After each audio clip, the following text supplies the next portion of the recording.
और हमारे भाई समय से पहुंच जाते हैं, बहुत अच्छी बात है। एक बार जोरदार तालियां हमारे भाई लोगों के लिए। और माता ने इतना सम्मान दिया है, हम माता को कोटि कोटि नमन करते हैं। सभी सेवादार माता रानी आपको कोटि कोटि नमन। बोल एक बार सच्चे दरबार की। माता रानी मुस्कुरा रही है, बहुत अच्छी बात है। आप मुस्कुराते रहे, हमारे काम ऐसे ही बनते रहे। इनके पिताश्री भी कहूंगा कि वो भी सामने देवी माँ का आशीर्वाद ले लें। आप लोग एक जगह बैठ जाइए, आप दोनों लोग। ये पापा हैं,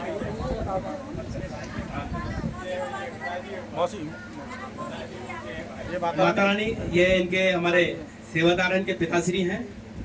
ये इनको सम्मान के लिए ये पटका दे दिया माता रानी। एक बार सच्चे दरबार की। हाँ हाँ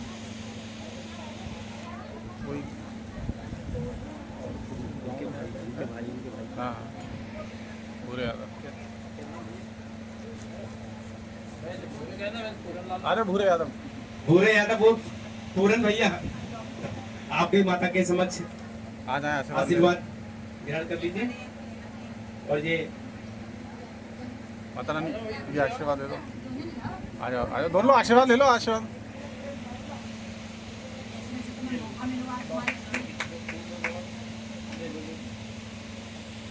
एक बार साचे दरबार की जय।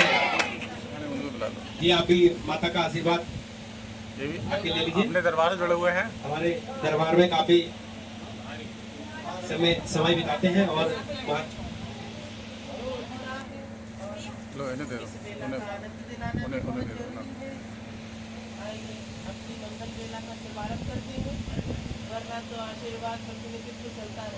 बहुत सच्चे दरबार की।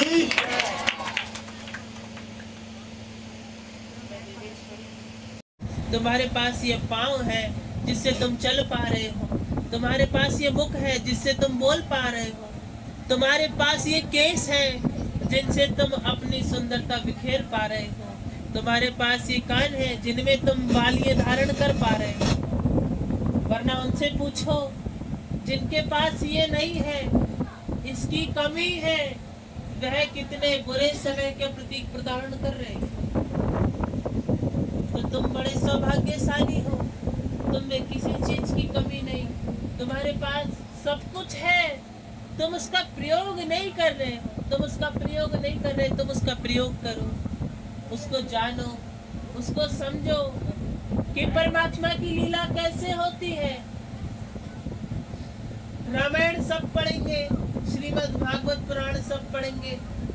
ये पढ़ने से केवल ज्ञान प्राप्त हो सकता है, संतुष्टि प्राप्त हो सकती, किंतु कर्म माफ नहीं हो सकता। ये कर्मों का खेला बड़ा सीधा है। जिस पुरुष को ज्ञान प्राप्त है वह मेरी बातों को समझ रहा होगा, किंतु जिसे प्राप्त नहीं है उसके कर्म देव ऊपर से जा रही होगी कि मध्य में भी नहीं विराजेगा, जिसे इसका उत्तर नहीं पता होगा। तुम्हें एक ही वाणी प्राप्त करनी चाहिए। दरबार में कौन आ रही है? जो वृद्ध हो रही है, जिनकी आयु शीघ्रवान है, जो विवाहित है। ये युवा पीढ़ी कोई नहीं आएगी दरबार में। जो अभी 19 या 17 या 16 वर्ष की कोई भी युवा पीढ़ी दरबार में नहीं आती, सब आयुमान होती है। जो परमात्मा तक पहुंचने वाली होती है केवल वही दरबार तक पहुंच पाती है, वरना युवा पीढ़ी नहीं आती। और जबकि दरबार का कर्तव्य है कि युवा पीढ़ी को आना चाहिए, क्योंकि जीवन तो अब इन्हें व्यतीत करना है। तुमने तो जीवन बिता लिया, तुम्हारा तो विवाह हो गया, किंतु इस दरबार में तुम्हें अपनी नौजवान संतानों को लाना चाहिए, जो अब अपना जीवन बिताएंगी, अपने परम जीवन सुख की शुभारंभ करेंगी, अपना स्वयंवर चुनेंगी या चुनेंगे, जो भी है उन्हें आना चाहिए, परम ज्ञान प्राप्त करना चाहिए। कि आज के समय में गृहस्थी बड़ी टूट रही है। एक अर्धांगिनी अपने स्वयंवर को नहीं संभाल पा रही, तो उसका तात्पर्य यही है कि तुमने अपनी पुत्र या पुत्री को संस्कार नहीं दिए, तुमने अपनी पुत्र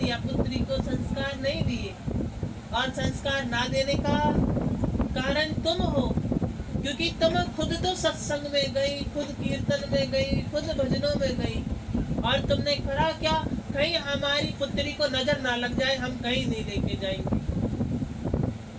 तुम एक बात बताओ, जब तुम उस परमात्मा की नजर में हो तो उसकी नजर के अलावा और किसी की नजर नहीं लग सकती। ये तुम्हारा वहम है। यदि उसके मस्तिष्क में पीड़ा हो रही होगी, हाय मेरी पुत्री को नजर ढह गई, यदि उसके पेट में दर्द हो रहा होगा, हाय मेरी पुत्री को नजर ढह गई, ये वहम होना पड़ेगा तुम्हें। जब तक इस संसार के वहम से नहीं निकलोगे, तुम्हें कोई भी आसरा नहीं मिलेगा, तुम्हारी संतानों को कोई सुख नहीं मिलेगा।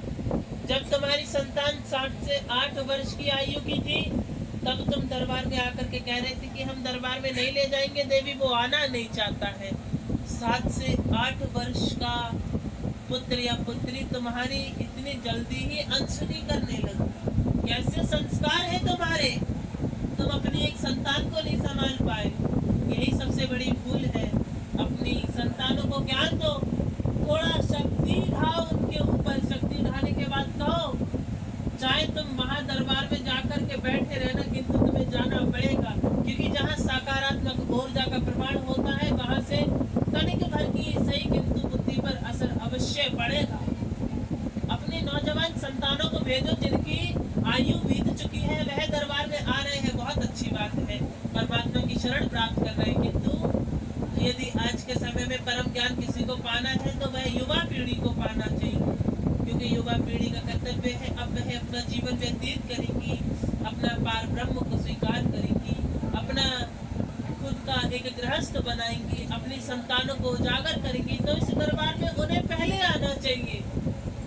वृद्ध माताएं तो जब आयु निकल जाती है, जब चुसे हुए आम की तरह हो जाती है, तब पिलंगती हुई दरबार में चल पड़ती है कि अब तो घाट पे लेट करके जाना है, लाओ कुछ 2-4 दिन भजनों का आनंद ले ले। ये सबसे गलत कार्य है, ये आपकी भूल है।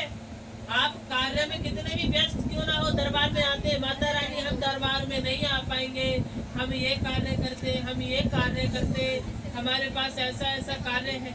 मतलब कि अब तुम्हारे पास परमात्मा के प्रवचन और वाणी सुनने के लिए समय नहीं रहा, या तो रोज लग रहा।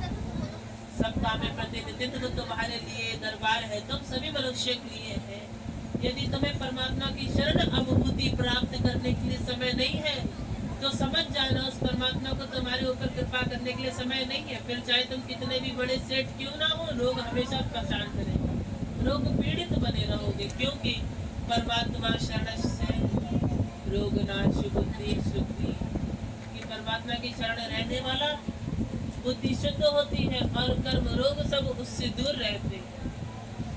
यही कृपा है कि कितने भी बड़े धनवान हो जाओ, कितनी भी कृपा पालो, किंतु परमात्मा की शरणागति जब तक नहीं लोगे, ये सब व्यर्थ है। परमात्मा की शरणागति लीजिए, परमात्मा की शरण में न्यौछावर हो जाइए। जिनको लगता है परमात्मा परमेश्वरी देवेश्वरी नहीं होती है, हे मेरे अधूर्त, तुम इस मूर्खता से बाहर आओ। जिस बाल के ऊपर मैं विराजमान हूँ, वह भी केवल 17-18 वर्ष के हैं। जिस बाल स्वरूप के ऊपर मैं विराजमान, वह भी 17 या 18 वर्ष के, इससे ज्यादा के नहीं है। तो जब मैं इस बाल बुद्धि को इतना ज्ञान प्राप्त करा सकती हूँ, नारायण अवतारी बता सकती हूँ, तो तुम तो स्वयं बुद्धिमान हो, अपने आप को परमात्मा से मत बिछड़ने दो। क्योंकि हर बुजुर्ग व्यक्ति को ही परमात्मा नजर आते हैं, जीते जीते वो भी सबको ढोंग बताते हैं। अपने आप को सेवा स्थिति के समझते हुए अपने आप को एक तांता में घुमाइए, पिरोइए, एक माला बनिए, एक माला की सहायता से जुड़िए, क्योंकि तुम्हारा कर्म है एक माला के साथ एक सूत में पिरोने का, एक माला बनने का।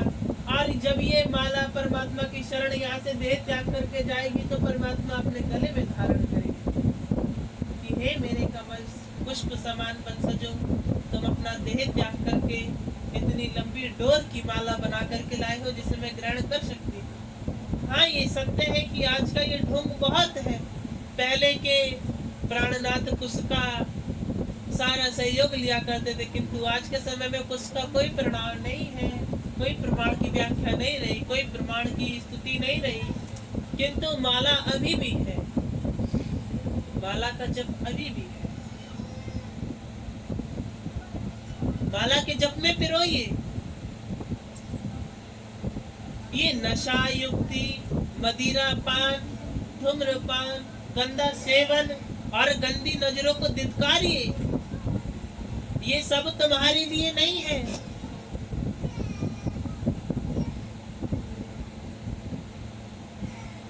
तुम ये गलत काम करके अपने आप को पाप के भागीदारी बनाते हो। बोले हाँ, देवी देवता कुछ नहीं होते हैं, देखो इतने गलत काम करो तब भी सुख प्राप्त हो रहा है। अच्छा, तुम्हारे पास क्या प्रमाण है कि देवी देवता नहीं होते हैं? अच्छा चलो, मैंने माना कि देवी देवता नहीं होते, तुम मुझे एक प्रमाण बता दो कि ये परछाई हमारे चरणों से क्यों बंधी रहती है। ये परछाई का कहीं तो तोड़ होना चाहिए। जब तुम एक प्रमाण को नहीं दर्शा सकते तो तुम अपनी वाणी से ये भी नहीं कह सकते कि परमात्मा निरंतर रूपी सृष्टि पर कृपा नहीं कर रहे हैं। ऐसा नहीं है। जब ये परछाई हमारे देही से चिपक गई है और ये तब तक साथ नहीं छोड़ती, हमारी आत्मा साथ छोड़ देगी, किंतु ये परछाई हमारा साथ नहीं छोड़ेगी। और ये परछाई ही परमात्मा है यदि ध्यान दिया जाए। जिसने हमारा जन्म लेने के बाद से जन्मांतरण होने के बाद भी साथ नहीं छोड़ा, हमारे कंकाल की भी परछाई बनते रहे। इससे ज्यादा दयालु कौन हो सकता है? यदि तुम्हें विश्वास करना ही है तो एक मृत शरीर की व्याख्या से करना। जीते जी तभी तुम्हें कोई विश्वास नहीं दिलाएगा, तुम्हारा धन लूट करके जाएगा। मैं तुम्हें ये विश्वास दिला रही हूँ एक देवी होने के नाते।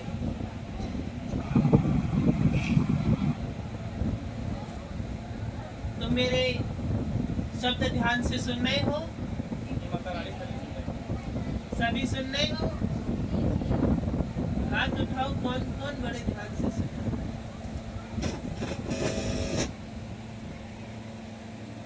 सीधे उठाओ, टेढ़े नहीं। कृपा तुम पे होनी है, बगल वाले पे नहीं। पता चले तुम्हारे हाथ टेढ़े रह गए, जो तुम्हारे मिलने को था वो इसे मिल जाएगा।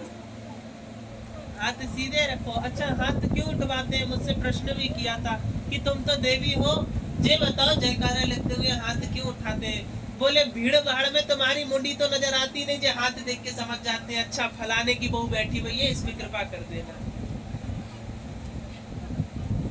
हंसी कर रहे थे, बता देंगे अभी इसका उत्तर। इसका प्रमुख प्रमाण ये है कि जब देवी देवता निरंतर कृपा करते हैं, हम तो अभी मानव तन में है। जैसे विग्रह हुआ, किसी मंदिर का विग्रह हुआ परमात्मा की शिला के सामने, तब हम हाथ उठा करके कहते हैं कि श्री राधे वृंदावन बिहारी लाल की जय। तब ये कहते हैं तो हम अपने हाथ इसलिए उठाते हैं कि हे प्रभु, इस महान जमघट की शैली में मैं भी तुम्हारे दर्शन करने आया हूँ। यदि तुम्हें मेरा मुख दिखाई ना दे रहा हो तो मेरे हाथ देख करके, मेरी रेखा देख करके पहचान जाना कि मैंने तुम्हारे दर्शन करे थे। ये प्रमाण है इसका। बोले अब ये क्या, तुमने तो अलग ही बात घुमा दी कि हम दर्शन करने आए थे। तो एक प्रमाण दूं, आज के कलयुग में मैंने अपने नेत्रों से देखा है कि हर मनुष्य का एक इतनी बड़ी सी कोई आकृति है जिसे पहचान कहते हैं। आधार कार्ड उसमें तुम्हारी जो अंगूठे की छवि ली जाती है ना, जी। सबकी अलग अलग रहती है। ऐसी तुम सबकी हस्त की रेखाएं अलग अलग हैं, और परमात्मा इतना ज्ञानी है कि मैं तुम्हारी शकल देखे ना देखे तुम्हारे हाथ देख करके पहचान जाएगा। यही सबसे बड़ी कृपा है। और सच्चे दरबार की जाओ, आज के बाद किसी से मत कहना कि कोई पंडित अधिक तुम्हारा हाथ उठवाए, तो ये मत कहना ये ढोंगे। कहना हमें देवी परम ज्ञान प्राप्त करा गई थी। और ये पुष्प की तरह खिले रहो, जो दुख में मत फिरो। जब भी तुम्हारे घर में कोई ज्यादा दुख आए तो तुम इतनी विकट मुस्कुराओ कि दुख भी कहे अरे क्षमा करो, गलत मार्ग पे आ गए, तो दूसरे का घर है बगल वाले में जाना था। ऐसे मुस्कुराओ, क्योंकि तुम्हारी हंसी को देख करके सामने वाले जलेंगे, किंतु तुम्हें दुख देख करके तुम्हारे अपने खुश होंगे। हो गई ना दुखी? देखा मुझे परेशान करती थी, अब खुद पर बीत रही है, तो उसे ऐसा एहसास ही मत होने दो। यदि घर में अन्न भी नहीं है तो अन्नपूर्णा को याद करो और खूब मुस्कुराओ। तब सामने वाली कहेगी न जाने कैसी चंट है, घर में खाने को अन्न नहीं है और पूरे में खिलखिला रही है। खिलखिला क्यों रही है? कि यदि मैं मृत्यु पा भी गई तो जाना तो मुझे परम लोक को ही है, तो मैं क्यों ना मुस्कुराऊं। जब यहाँ से मुस्कुराते हुए जाऊंगी तभी तो परमात्मा के सामने खुलकर मुस्कुराऊं। कि परमेश्वर नारायण कहते हैं, वह विष्णु पुराण में व्याख्या करते हैं, यदि किसी ने पढ़ा हो कि मानव तत्व परम ज्ञानी पर धुर अधूर्त अज्ञान प्राणी, कि वह ज्ञानी बहुत है किंतु वह धूर्त मतलब कि गंदी क्रियाओं की वजह से अपने आप का नाश करा लेता है। बोले कैसे नाश होता है? बोले माता रानी, हमारा बगल वाला तो किसी भगवान को नहीं मानता, वो तो खूब छक्के खा रहा, पूरे दिन मिष्ठान खा रहा है, खूब कृपा हो रही है। तो समझ जाना, जिस मनुष्य की एकदम से कृपा होकर के खूब एकदम बढ़ोतरी हो रही हो, खूब कृपा हो रही हो और गलत पे गलत कर्म करे जा रहा है, तो समझ जाना विनाश काले विपरीत बुद्धि। ये विनाश करते करते इसके जो पुण्य है वह सब खर्च हो रहे हैं और इसके पाप का घड़ा जब फूटेगा तो ये मिष्टान की शकल देखने के लिए तरसेगा। अभी जो खा रहा है वह तो केवल इसके पुण्य की जागरूकता है। इस जागरूकता को ज्यादा समय नहीं लगेगा। तुम्हें दूसरे को देख करके क्यों जीना कि वह पाप करके जी रहा है या पुण्य करके जी रहा है। तुम्हारा पड़ोसी तुम्हारा जीवन नहीं जिएगा, तुम्हें अपना जीवन स्वयं जीना होगा। कि पड़ोसी यदि अच्छा खाए तो मैं भी अच्छा खाऊं। मत खाओ एक समय को अच्छा, किंतु परमात्मा का ध्यान करो। ये मत करो कि हमें सुबह शाम पूजन करना, दीपक जलाना, पुष्प चढ़ाना।